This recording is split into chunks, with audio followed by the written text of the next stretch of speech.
How's everybody doing? This is Sean Ferrer, the culturally woke Republican. I haven't been on in a while. I get it. I know. I've been busy. I do want to let you know my next broadcast will be from just outside Houston, Texas, where, I'm probably going to tell you a whole bunch of stuff about Abbott, Governor Abbott, which he's been doing some really great stuff there, and, coinciding where I come from, which is Florida, you know what I mean, and, Governor DeSantis doing some really great stuff too. They're all trying to work together. It's awesome. Okay, let's get to the subject. Normally, I actually do an intro. I'm not going to do that intro today. I want to talk about critical race theory. Let me express that one more time, because I feel that some people might be at a less advantage or whatever. Critical race theory. This is something that I feel that is being plagued in our institutions, in our school districts, and things of that nature. And I'm really, really, really happy about seeing parents of these school districts literally fighting back. Let's put transgenderism aside for a minute. Let's just talk about critical race theory, CRT. Okay, critical race theory, what it does, it's basically an indoctrine where it actually started from critical theory. Critical theory was actually invented in the 1950s, and it continued through the 60s and into the 70s. And right around the 1970s or a little after, critical race theory was actually invented. Okay, I'm not going to specify the doctors that actually did it, because I really don't believe that they're doctors. Okay, but what they did was they tried to instill the idea that, and this is what is being taught to your children right now, if you live in a whole bunch of blue states, is the idea that if you're white, well, guess what? You've been racist since birth. It's literally in your DNA. It's genetically taught, which makes no sense, because I took molecular biology in college and graduated. So I'm pretty good at this stuff. A belief cannot be genetically instilled in you. Okay? They also teach you that you should deal with your white guilt. Children, little kids, children should deal with their white guilt. Think about that for a second. A 3-year-old should be taught lesbian dance theory, or on PBS, drag queen story hour. For what? So they can't be children anymore? Because they're going to be thinking about bigger world problems that definitely has nothing to do with them. There's a school in Calhoun District of Virginia that 253 parents actually stood up at a school council meeting, okay, against critical race theory and transgenderism studies at an elementary school. Why is it that elementary school students need to be taught about these things? Well, the reason for that is because the left has already thought about it and went, you know what, if you indoctrinate the young, it'll be so much easier to keep them with us as they get older. I will not allow that to happen. I feel that, my girlfriend tells me all the time, and she's like, Sean, you can't save the world. Sean, you can't fight everybody. No, I believe you can. I believe parents, just like myself, need to actually take a step back and look at what's going on. They are teaching our children to hate themselves because they're white. Now, I understand there was slavery that happened in the country. Yeah, I get it. You know what? Guess what? We were taught that. But now, today, they're not even being taught about that. They're being taught that slavery, not only did it start here, which makes no sense, because you go back 3,000 years, 4,000 years, guess what? Slavery was there. Okay, but that being said, no, they're being taught that slavery started here and it still has not ended. Segregation started here and it still hasn't ended. Now they're celebrating Juneteenth. Guess what happened on Juneteenth in Oakland, California? 5,000 people assembled. Outstanding. They're going to celebrate the one great achievement. Well, not one, but a serious great achievement of the United States, where finally slaves in Texas finally got the word that the Emancipation Proclamation actually happened and they were free. This is a holiday that's been celebrated in Texas for decades.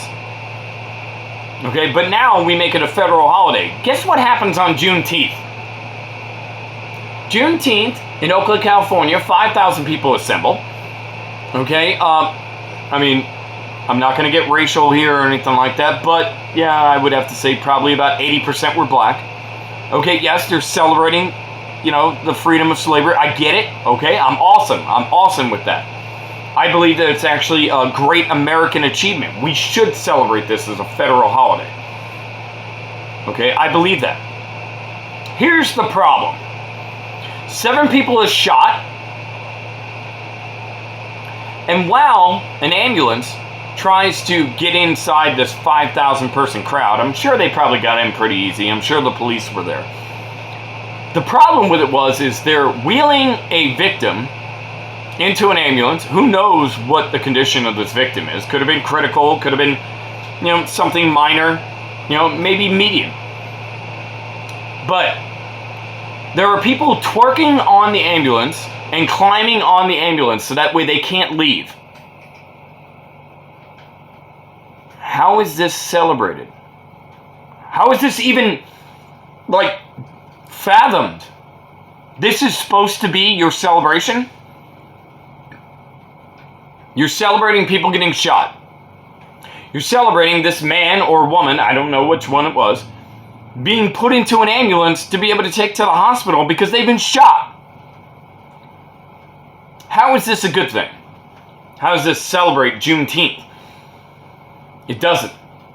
It doesn't at all. Because that's the left's mentality. All they're worried about is the photo op, the stereo op, the vocal op. What can they do to further their narrative? And guess what? As far as I'm concerned, between CRT and all the rest, it's basically the narrative of they're racist against white people. They're always saying that white supremacy is the biggest threat to national security in this country. Okay, here's the thing about white supremacy. If you can point where the white supremacy is, I will fight it with you tooth and nail all the way. I have no problem with fighting racists. I hate that shit. Here's the problem that I have. If you ask me, can you see where the racial bias has been with Black Lives Matter riots around the country? Yes. I can tell you exactly where the violence is. I can tell you where it happened, where it erupted, and exactly what happened. Tell me where the white supremacy is, and I'll fight it with you. Nobody can do that. That's my problem. That's my issue. If you can actually show me where the racism is, I'll be there in a heartbeat to fight right next to you. For the simple fact that I don't believe in that shit either. But at the same time, if you're going to literally show racism towards my color, I want to see it. I want to see where it's coming from. I want to see how it's done and how I can fight back against it. And I've seen it. CRT, as far as I'm concerned, is racism against white people. And I really believe that the real black community, not these radical leftists, but the real black community, and I've seen it in videos. Black men and women standing up at their school board, sitting there going, how am I oppressed?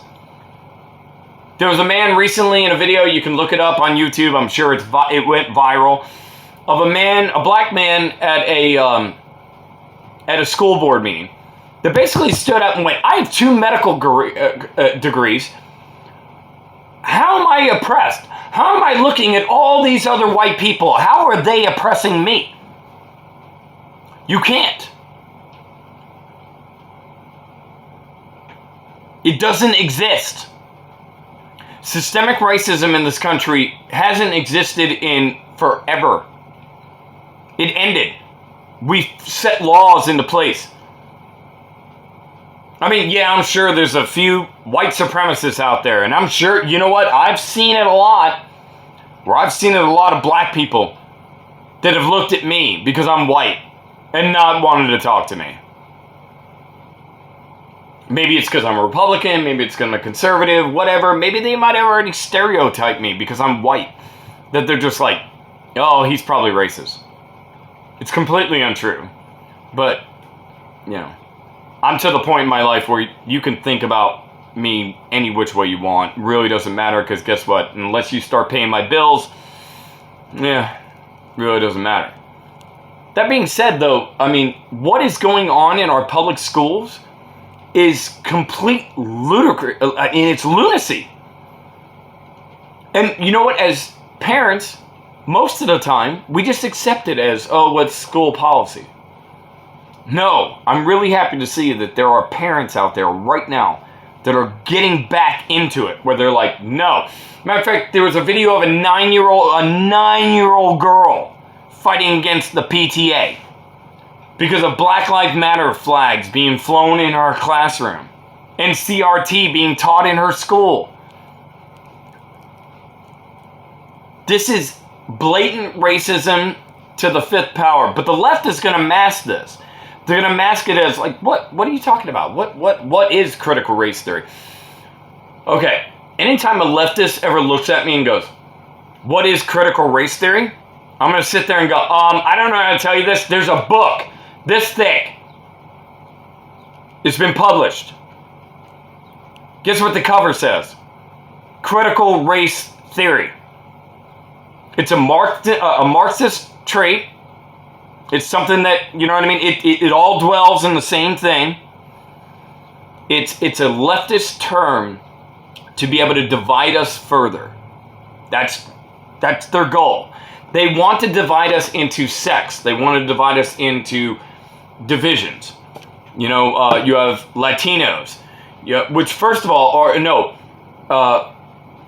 what is it? Is it Latinx now, or is it Hispanic? Maybe that was the first word that was put out.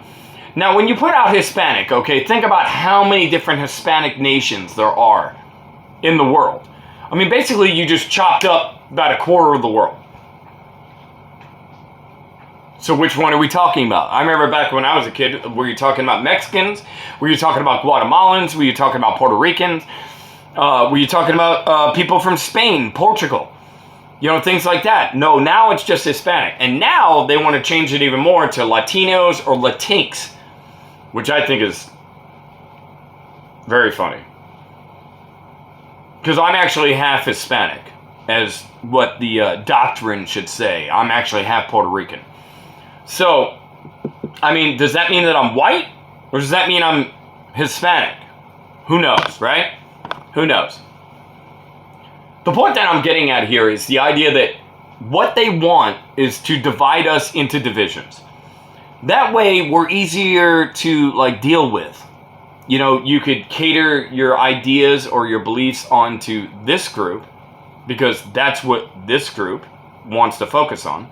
Or you can cater your ideas and views onto this group, because that's what this group wants to focus on. You see what I'm saying? If all of us are united and we're all together, well, guess what? The left, the radical left, they have nowhere to stand anymore. Because where's the division? There's no more division. We all stand together. And this is how you beat it. I know this is going to be a really short video. I've been really busy lately, and I do apologize. But this really struck a nerve, and I had to do this video just to put it out there for, you know, the few subscribers that I have. I really want, especially if you're parents, please think about this.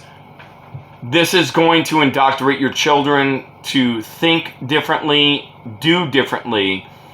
It's not going to be in their best interest. Always remember, racism is taught, not inherited. You didn't just get born that way. It's through your parents, or your grandparents, or through friends, family, people around you at all times that are indoctrinating this into you. You don't just see a black and a 3-year-old white boy look at each other and go, I don't want to play with that kid because he's black. Or I don't want to play with that kid because he's white. They don't see skin color. They're children. Let's keep it that way. Now, before I leave, I do want to give a shout out to the Daily Wire. Most of this information has been coming from Michael Knowles, a little bit from Ben Shapiro. I do give a whole bunch of props to the Daily Wire journalists that post a whole bunch of material every single day. If you haven't subscribed to the Daily Wire, I suggest it. I think that it's probably going to be, if you like what you heard here, trust me, everything that you heard here is there and more. It's $14 a month to be an insider. I mean, what is that? You probably spend more than $14 a day on McDonald's, Burger King, and gas. But anyway, once again, this is Sean Ferreira, the Culturally Woke Republican. Sorry I had to vent on you guys, but needless to say, things have to be done. I'll see you guys next time. Godspeed.